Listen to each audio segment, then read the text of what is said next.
तर या ठिकाणी सगळ्यात महत्वाचं, आता तुमचा हरभरा काढणी चालू आहे, गहू काढणी चालू आहे, तर पाऊस पाहिजे का? मी म्हटलं तर तुम्हाला सांगतो कधी येणार आहे, पाहिजे का पाऊस? पण तुम्हाला अंदाज सांगतो, आज हरभरा आला असेल, गहू आला असेल, सगळं काढून घ्या. कारण की तुम्हाला सांगू इच्छितो, 18, 19, 20 तारखेला 3 दिवस तुमच्या भागामध्ये पाऊस पडणार आहे, म्हणून अंदाज लक्षात घ्यायचा. किती? तसं तर 16 तारखेला तो वातावरण बदल होणार आहे, पण 18, 19 तारखेला या ठिकाणी पाऊस पडलेला दिसेल, म्हणून हा अंदाज लक्षात घ्यायचा. म्हणजे या निशा तुमच्या या येताळा गावामध्येच नाही तर धर्माबाद, तेलंगणा, महाराष्ट्रामध्ये सगळीकडे काय होणार आहे, 18, 19, 20च्या दरम्यान पाऊस येणार आहे, म्हणून हे अंदाज लक्षात येतात. त्याच्यानंतर परत पाऊस कधी येणार आहे तर तुम्हाला एक सांगू इच्छितो, नंतर 24 तारीख, 25 मार्च आणि 26 मार्चला परत एकदा पाऊस येणार आहे, म्हणून हे एक अंदाज लक्षात येतात. हे झाला 10 दिवसाचा अंदाज. आता 2026 ला पाऊस कधी पडणार आहे तर तुम्हाला काय झालं, प्रसार माध्यमातून बरेच जण सांगतात की 2026 ला काय होणार आहे, दुष्काळ पडणार आहे. माझी शेतकऱ्याला विनंती आहे, दुष्काळ वगैरे काही पडणार नाही, फक्त पाऊस थोडा कमी राहणार आहे, मात्र पिकं चांगले येणार आहेत, म्हणून हे अंदाज सर्व शेतकऱ्यांना घ्यायचा. त्याच्यानंतर हे सांगितलं तुम्हाला 2026चा.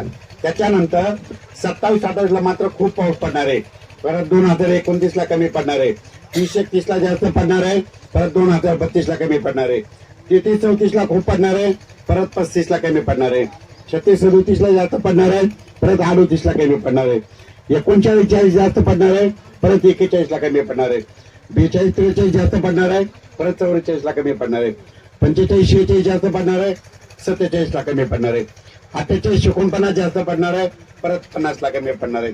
100 पर्यंत सांगायचं पण लक्षातच येणार नाही. म्हणजे इतका अभ्यास तुमच्यासाठी केलेला आहे. यापुढे तुम्हाला एक गोष्ट लक्षात घ्या, 2 वर्ष खूप पाऊस पडणार आणि 1 वर्ष कमी पडणार. ज्या वर्षी कमी पाऊस पडणार ना त्या वर्षी मात्र तुम्ही मालामाल होणार, म्हणून 2026 ला कमी पाऊस पडणार आहे, म्हणून हे शेतकऱ्यासाठी चांगलं झालंय, म्हणून हे सर्व शेतकऱ्यांना लक्षात येतं. हे झाला तुम्हाला 12-15 वर्षात अंदाज.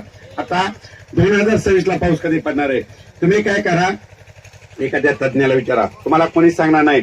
पण तुम्हाला एक सांगू इच्छितो, 7-8 जूनला एकदा पाऊस येणार आहे, त्याच्यामध्ये काही शेतकऱ्याच्या कापसाच्या लागवड होती, तसंच सगळ्या महाराष्ट्रात पाऊस पडणार नाही. त्याच्यानंतर काय होणार आहे, 15-16 जूनला पाऊस येणार आहे, त्याच्यामध्ये सगळ्या शेतकऱ्याच्या लागवड होणार नाही. पण 21 जून ते 29 जूनला जे पाऊस येईल ना, या ठिकाणी शेतकरी सोयाबीन पेरालेले दिसतील, म्हणून हे अंदाज लक्षात येतात.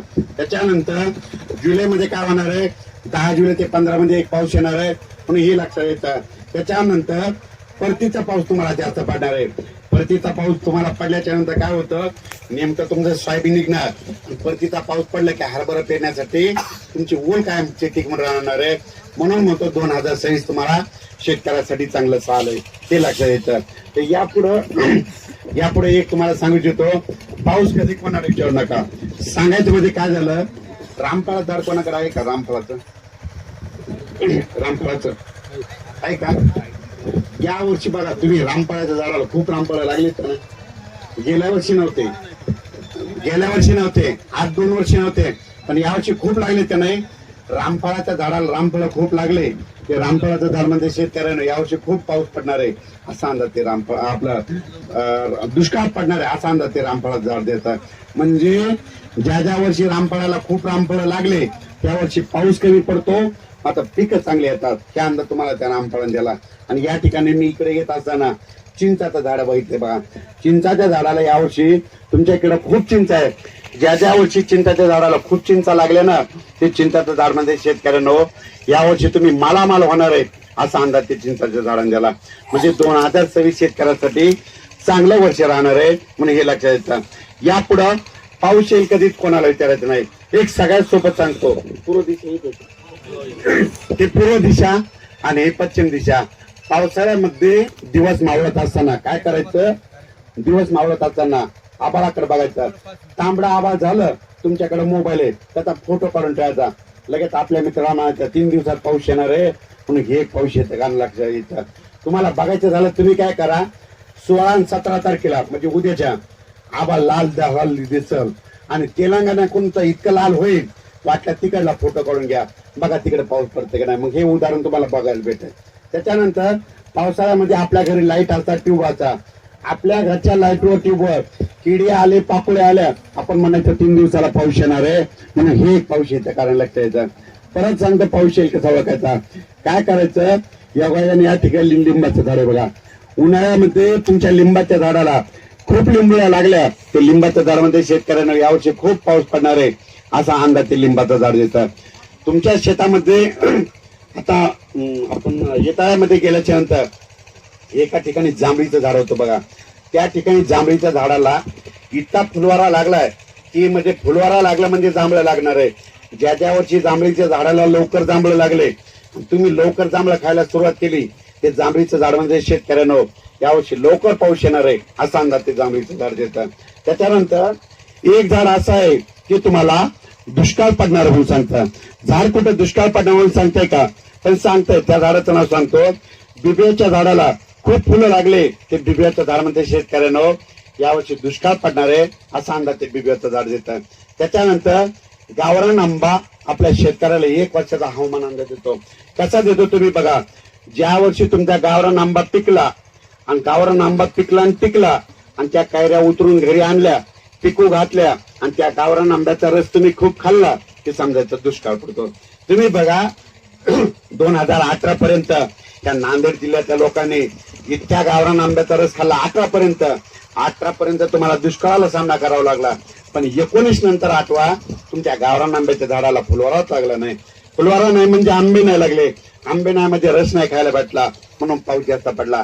आणि योगायोगाने या वर्षी बघा गावरान आंब्याच्या झाडाला खूप फुलवारा लागला कैऱ्या लागल्या. त्या कैऱ्या टिकल्या आणि पिकल्या ते समजायचं पाऊस कमी पडणार.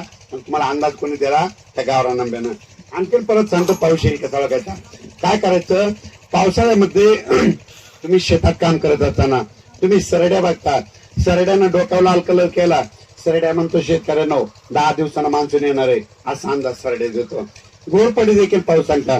घोरपडी काय करता जूनच्या पहिल्या आठवड्यात बिळाच्या बाहेर तोंड काढून बसा. घोरपडीने बिळाच्या बाहेर तोंड काढून बसले कंप्लीट 10 दिवसाला पाऊस येतो म्हणून हे कारण लक्षात येतं. त्याच्यानंतर काय करा तुम्ही बघा आता तुमच्या गावामध्ये येत असताना तुमच्या गावामध्ये मंदिर आहे बघा.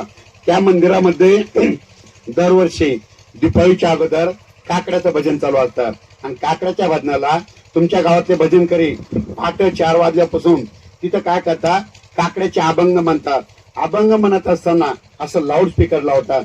तुमच्या गावच्या दिपाळीच्या पहाटेच्या काकड्याच्या लाऊडस्पीकरच्या अभंगाचा आवाज बाजूच्या गावच्या लोकांना गेला की त्यांनी म्हणायचं 3 दिवसात पाऊस येणार आहे म्हणून हे एक पाऊस येते कारण लक्षात येतं. आणखी सगळ्यात सोपं एक कारण सांगतो पाऊस येईल कसा ओळखायचा. ज्या माणसाला दम आहे बघा दम्या असणाऱ्या माणसाला पावसाळ्यामध्ये आभाळ आलं त्या दम्याच्या लोकांना त्रास होतो. मग आपले घरचे काय करतात त्या दम्याच्या पेशंटला डॉक्टरकडे घेऊन जातात. दम्याच्या पेशंटला डॉक्टरकडे नेलं आणि डॉक्टरनं तपासलं गोळ्या दिल्या आणि घरी जा म्हणलं तुम्ही म्हणायचं पेंडॉलचा पाऊस पडणार. दम्याच्या पेशंटला डॉक्टरनं तपासलं त्यांना सलाईन लावून ठेवलं तुमच्या वड्याला गुडघे इतकं पाणी येणार. दम्याच्या पेशंटला डॉक्टरनं तपासलं आणि 8 दिवस त्याला सुट्टी दिली नाही की तुमच्या इकडे मुसळधार पाऊस पडणार. सगळ्यात सोपं हे कारण लक्षात यायचं. म्हणजे आपला शेजारी दम्याच्या पेशंटला जर धर्माबादला ऍडमिट केलं की तुम्ही म्हणा खूप पाऊस पडणार आहे हे सगळ्यात सोपं महत्वाचं कारण लक्षात येतं.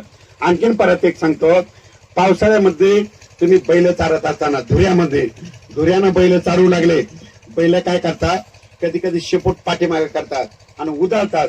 आमच्याकडे उधळणे म्हणतात. बैल उधळले की तुम्ही म्हणत 8 दिवसात पाऊस येणार आहे म्हणून हे एक पाऊस कारण लक्षात येतं. आणखीन परत एक सांगू इच्छितो तुम्ही हळदी काढत असताना आता हरभरे काढत असताना दोनच काय होतं वावटोळी जातात बघा. आता काल परवा गेले असताना बघा गेले का नाही वावटोळी गेल्या त्या वावटोळी म्हणतात शेतकऱ्यांनो सावध राहा 8 दिवसात पाऊस येणार आहे एक चक्रीवादळ तयार होणार आहे असा अंदाज तुम्हाला त्या वावटोळीच्या स्वरूपात देतो म्हणून हे एक लक्षात येतं. त्याच्यानंतर काय करायचं पाऊस येईल कसा ओळखायचा. काय होतं कधी 5 जून जातो 10 जून जातो पाऊसच येत नाही. मग कधी कधी काय होतं 10 जून गेला कोरडा गेला कोणी पाऊस सांगत नाही. मग अशा वेळेस पाऊस कोणाला विचारायचा माझं म्हणणं कोणाला विचारायचं नाही. हे जे झाड आहेत ना त्या झाडात चिमण्या बसलेल्या असतात. त्या चिमण्या काय करतात ज्या ज्या ठिकाणी धूळ आहे त्या धुळीमध्ये चिमण्या आंघोळ करतात. चिमण्यानं मातेनं आंघोळ केलेली पाहिली की 4 दिवसाला पाऊस येतो मग हे एक पाऊस येते कारण लक्षात येतात. त्याच्यानंतर हे झालं पाऊस येण्याचे कारण. आता तुम्हाला एक सांगू इच्छितो वीज माझी शेतकऱ्याला विनंती आहे, पाळीव माणसा वीज पडत नाही, पण आपले शेतकरी काय करतात, त्या पाळीव माणसाला तांब्याचा कडा हातात घालतात। माझी शेतकऱ्याला विनंती आहे, तांब्याचा कडा हातात घालत जाऊ नका। तांब्याचं कडा तुम्ही हातात घातलं, बाहेर गेला आणि विजा कडकडायला लागला तर बिलकुल तुमच्या अंगावर वीज पडते। म्हणून विजा कडकडत असताना हातामध्ये तांब्याचा कडा घालायचं नाही। आता तुम्ही ज्या ज्या गावून आलात, तुमच्या गावामध्ये इतक्या विजा कडकडतात, इतक्या विजा कडकडतात, ह्या तुमच्या गावात वीज पडत नाही, पण गावाच्या बाहेर इथे विजा पडतात। मग तुमच्या गावाच्या विजा कोण वाचवतात? तुमच्या गावाच्या विजा वाचवणारा कोण आहे माहितीये का? तुमच्या गावातलं ते मंदिराचं कळस आहे बघा, वाटल्यास वहीमध्ये लिहून ठेवा। भविष्यात जर तुमच्या गावात वीज पडली ना, तुमच्या गावातल्या मंदिराच्या कळसावर पडेल, कळस तुटून जाईल, पण तुमच्या गावात कोणाच्या घरावर पडणार नाही। कशामुळं? ते कळस कासं धातूचे आहे। तुम्ही बघा, पूर्वी आपल्या घरी काशाच्या वाट्या होत्या, काशाच्या प्लेट होत्या। आपले पूर्वज काय करायचे? वाटी घ्यायचे, अंगणात येऊन टाकायचे, रात्रीत कधी वीज पडायची लक्षात येत नव्हतं। पण योगायोगाने ज्या ज्या ठिकाणी मंदिर आहेत ना, भविष्यात त्या ठिकाणी विजा पडतील म्हणून हे लक्षात येतं। विजा कडकडत असताना माझी शेतकऱ्याला विनंती आहे, आंब्याच्या झाडाखाली, लिंबाच्या झाडाखाली थांबत जाऊ नका। झाडावर जवळपास 16% विजा पडतात, पण झाडावर वीज कशामुळे पडते? कारण की झाडाची मुळी जमिनीमध्ये पाण्यापर्यंत गेलेली असते, वीज पाण्याला शोधते, म्हणून विजा कडकडत असताना झाडाखाली थांबायचं नाही। विजा कडकडत असताना गावातल्या लोखंडी विद्युत पोलच्या बाजूला उभं राहू नका, लोखंडी विद्युत पोलवर देखील वीज पडते। विजा कडकडत असताना गावातल्या पाण्याच्या टाकीखाली उभा राहू नका, पाण्याच्या टाकीवर देखील वीज पडते। विजा कडकडत असताना शक्यतो आपला जो मजूर आहे, आपला जो कामगार आहे, त्यांना म्हणायचं सरळ घरी जा आणि स्वतःचा जीव वाचव। आता गारपिटीबद्दल सांगतो, गारपीट कुठं होते, कशी होते, पण एक गोष्ट लक्षात घ्या, ज्या ज्या ठिकाणी काळीची जमीन आहे ना, त्या ठिकाणी गारपीट होत नाही। पण गारपीट कुठं होते तुम्हाला सांगू इच्छितो, एखादी नदी आहे का इथे कुठं आहे का? त्या नदीच्या बाजूला तिकडून 1 किलोमीटर आणि इकडून 1 किलोमीटर त्या पट्ट्यामध्ये गारपीट होणार, हे वहीमध्ये कायम लिहून ठेवा। त्याच्यानंतर एखादा कॅनल असला, कॅनलच्या बाजूला इकडून 1 किलोमीटर, इकडून 1 किलोमीटर त्या पट्ट्यामध्ये गारपीट होणार, हे एक लक्षात घ्या। ज्या ज्या ठिकाणी हलकी जमीन असते, खडकाची जमीन असते, दगडाची जमीन असते, त्या ठिकाणी गारपीट होते, म्हणून हे सर्वप्रथम शेतकऱ्यांना लक्षात येतं। हे झाला गारपिटीबद्दल। या ठिकाणी सर्व शेतकऱ्याला सांगू इच्छितो की तुम्ही 16 पर्यंत काय करा, आपण आपले हरभरा असेल, गहू असेल काढून घ्या, कारण की तुमच्या बाजूला तेलंगणा आहे, तेलंगणामध्ये खूप पाऊस पडणार आहे आणि त्याच्या बाजूला तुम्ही असल्यामुळं तुम्हाला त्या पावसामध्ये तुम्हाला देखील असर होणार आहे, म्हणून तुम्ही तुमचा अंदाज लक्षात घ्या। ज्या ज्या भविष्यामध्ये आता तुमच्या कष्टाचं नुकसान होऊ देणार नाही, या कार्यक्रमाचे तुम्ही शब्द देतो, थांबतो। जय हिंद, जय महाराष्ट्र।